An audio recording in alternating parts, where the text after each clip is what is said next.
नमस्कार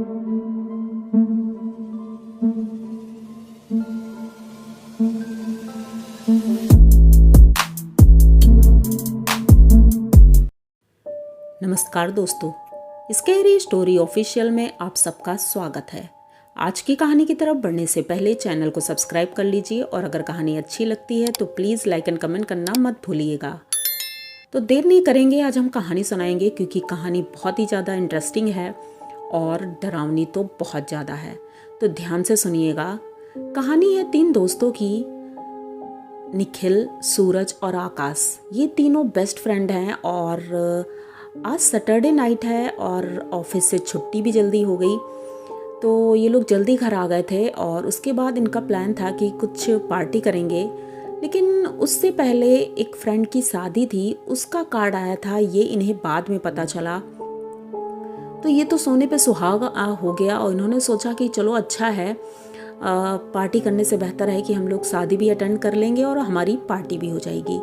ये सोच करके तीनों अपनी गाड़ी निकालते हैं और वहाँ से तैयार होकर चल देते हैं। वहाँ से रास्ता लगभग 30-40 किलोमीटर था, तो इन्होंने सोचा कि बस 1 घंटे में पहुँच जाएंगे क्योंकि इतना ट्रैफिक भी नहीं होगा। 9 बजे घर से निकले थे। वहाँ जाते हैं, सब कुछ अच्छे से हो जाता है और लगभग 12 से 1 के बीच में ये लोग वहाँ से निकलते हैं। सोचते हैं चलो आधा घंटा 1 घंटा लगेगा, अब रात में इतना ट्रैफिक भी नहीं होगा, हम लोग आराम से पहुँच जाएंगे। तो इनके घर वालों ने फ़ोन किया तो इन्होंने बताया कि हम लोग बस रास्ते में ही हैं और आने वाले हैं, वहाँ से निकल चुके हैं। तीनों आराम से गाना गुनगुनाते हुए रास्ते में चले आ रहे थे। तभी अचानक से जब ये अपनी गली के पास पहुँचे, उस गली से एक गली पहले एक कब्रिस्तान था। उस कब्रिस्तान के पास जैसे ही पहुँचे थे तभी इनकी गाड़ी बंद पड़ जाती है। अब तीनों गाड़ी से उतरते हैं और गाड़ी चेक करने लगते हैं। तभी निखिल बोलता है कि देखो वो कौन आदमी है जो हमें बुला रहा है। तो वो दोनों तो गाड़ी चेक करने में लगे थे, निखिल लेकिन उस तरफ देख रहा था। इन लोगों ने इतना ध्यान भी नहीं दिया और निखिल उस तरफ बढ़ चला था। कब्रिस्तान की बाउंड्री बहुत छोटी थी और गेट में ताला लगा था। टूटी फूटी बाउंड्री भी थी, तो इस वजह से मतलब कोई भी अंदर आ जा सकता था। निखिल उस बाउंड्री के ऊपर खड़ा था। अचानक से जब आकाश ने देखा, वो चिल्लाने लगा, निखिल कहाँ जा रहे हो, निखिल कहाँ जा रहे हो, मतलब वहाँ जाना मतलब लीगल नहीं है क्योंकि ताला बंद है और ऐसी जगह पे तो बिल्कुल नहीं जाना चाहिए कि ये एक कब्रिस्तान है। लेकिन वो सुन ही नहीं रहा था। तो सूरज भी देखता है तो दोनों भागते हैं उसकी तरफ। अब जबकि वहाँ पहुँच गए थे, वो बाउंड्री के ऊपर खड़ा था, ये दोनों उसका पैर पकड़ के हिला रहे हैं, उसे नीचे उतारने की कोशिश कर रहे हैं, लेकिन वो उतर ही नहीं रहा था। अचानक से वो अंदर ही कूद जाता है। अब ये दोनों सोचते हैं कि अब हम क्या करें, तुरंत दीवार में चढ़ते हैं और अंदर की तरफ कूदते हैं। मुश्किल से लगभग 2 मिनट ही हुआ होगा, लेकिन उस 2 मिनट के अंदर ही निखिल गायब हो चुका था। अब ये दोनों इतनी रात को लगभग 3 बज गया था और ये वहाँ ढूंढ रहे थे, मतलब निखिल मिल ही नहीं रहा था। ये लोग इतना परेशान हो गए।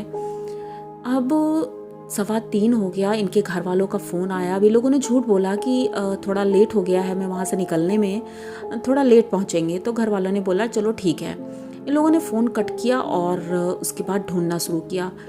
बहुत ज़्यादा थक गए थे क्योंकि दौड़ दौड़ के सारी कब्रों के आगे पीछे सब जगह ढूंढना, जंगल था, उस जंगल में भी इतना ढूंढना, लेकिन वो कहीं भी नहीं मिल रहा था। आखिर अचानक वो चला कहाँ गया। तभी अचानक से इन दोनों को लगता है जैसे कब्रिस्तान को चारों तरफ से किसी ने घेर लिया है। कुछ परछाइयाँ हैं काली काली सी जो चारों तरफ घूम रही हैं जैसे इन्हें घेर कर।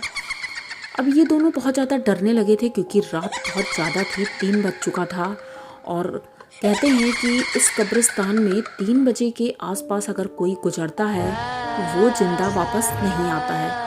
ये याद आते ही ये दोनों और ज़्यादा डर गए थे क्योंकि मम्मी पापा को अगर पता चल गया तो बहुत डांट पड़ने वाली है। ये लोग बस ढूंढ कर थक ही चुके थे। अब वहाँ एक कब्र थी, पत्थर था, उसके ऊपर ये दोनों बैठ गए और थोड़ा सा सुस्ता रहे थे, इधर उधर निगाह अपनी दौड़ा रहे थे। तभी अचानक एक कब्र से आवाज़ आ रही थी ठक ठक करने की। तो ये दोनों को कुछ शक हुआ, ये दोनों दौड़ कर गए और उसमें कान लगाकर सुनने की कोशिश कर रहे थे। आवाज़ देते हैं कि निखिल निखिल, तो आवाज़ और तेज होती जाती है। अब ये दोनों डर गए थे कि आखिर क्या है इसके अंदर। तो वो मिट्टी से ही ढका था, लेकिन आवाज़ जैसे ताबूत के अंदर से कोई कर रहा था। तो इन लोगों ने जल्दी जल्दी मिट्टी खोदी तो एक ताबूत था जो कि बहुत ही पुराना लग रहा था 50-100 साल पुराना होगा।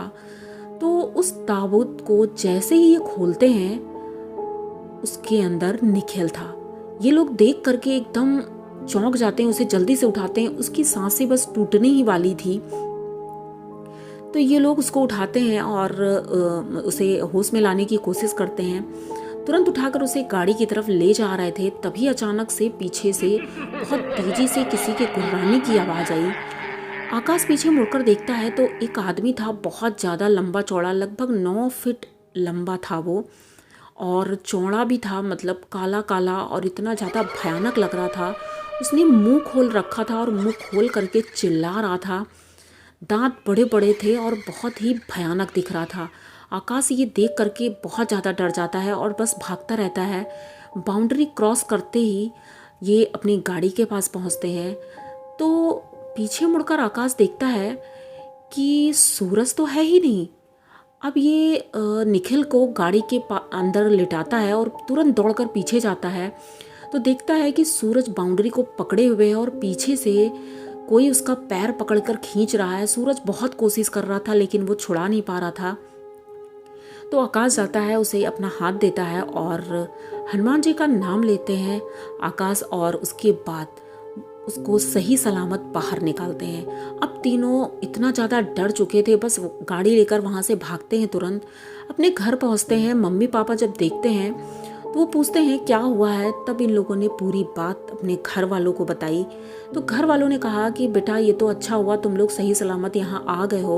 और थोड़ी देर बाद निखिल को भी होश आ जाता है, लेकिन निखिल बहुत ज़्यादा डरा हुआ था क्योंकि वो ताबूत के अंदर था। तो इनके घर वालों ने मंदिर में जाकर पूजा करवाई। उसके बाद निखिल ठीक तो हो गया, लेकिन वो दहशत आज भी है। कहते हैं उस कब्रिस्तान के आसपास से भी रात को 2:30 से 3:30 के बीच में कोई भी नहीं निकलता है, और ख़ास करके 3 बजे तो वो आदमी ज़रूर दिखता है। तो आप लोगों के घर के आसपास कोई कब्रिस्तान तो नहीं है? अगर है तो ध्यान दीजिएगा कि 3 बजे के आसपास मत निकलना, क्योंकि कुछ भी हो सकता है। तो अब ये तीनों तो ठीक थे, लेकिन कुछ भी हो सकता था। तो आप लोगों को ये कहानी कैसी लगी? अगर अच्छी लगी हो तो प्लीज़ चैनल को सब्सक्राइब करिए, लाइक कमेंट करिए, शेयर करिए और बने रहिए हमारे साथ। इसी तरह की नई और अनोखी कहानियाँ मैं लेके आती रहती हूँ। तो मिलते हैं फिर किसी नई कहानी में, तब तक के लिए डरते रहिए।